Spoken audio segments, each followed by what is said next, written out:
stage before me, and as he was finishing his set, he went, "Free Palestine," and then he got off the stage, and he saw me, and he went, "Oh shit, my bad, Ian." And I was like, "You're fine, you don't need to apologize." And then he went, "Free Israel?" And I'm like, "No, they're fine. They're good."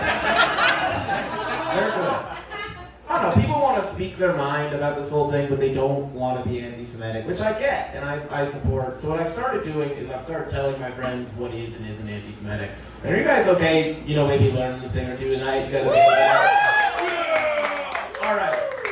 Every time you say "Free Palestine," that is not anti-Semitic. You can keep saying that. You don't have to worry about it. When I bring up that I'm Jewish, and then you immediately say "Free Palestine," that is incredibly anti-Semitic. Stop doing that. At least let me bring it up first, okay? I don't know. I don't want to talk about this, but if you have to talk to me about this, at least make it fun for me, okay? Be like, "Ian, how do you feel about war crimes? Also, here's a picture of Hitler with big tits. We call him Adolf Hitler." Right? I don't know. It's just one of these things right now where a lot of the major voices who are saying what is and isn't anti-Semitic aren't Jewish. It's people like Tucker Carlson and Ted Cruz who are kind of choosing this.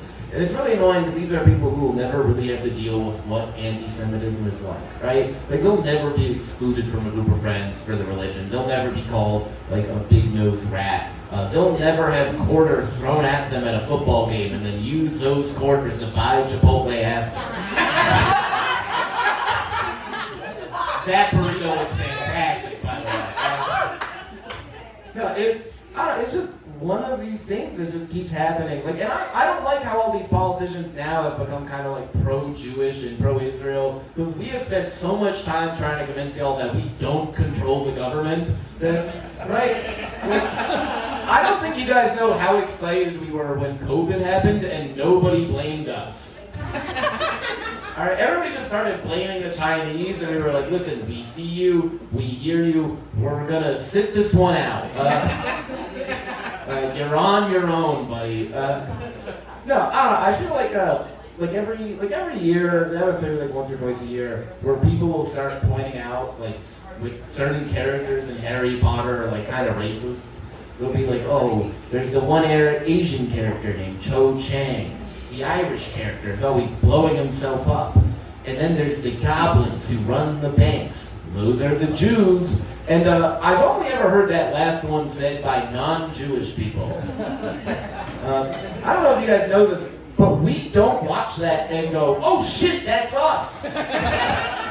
We've never done that. I think it's pretty important that if something is racist, the group it's racist about has to kind of identify with it. It's pretty fucking crucial, right? I don't know, and then people will try and justify it. I had a friend who was like, "Ian, it's not about the Jews. Why did J.K. Rowling give the goblins a silly little language and make them wear weird hats?"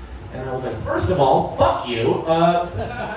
Second of all, if silly little hats and weird languages are what we're going off when describing goblins, that's the French.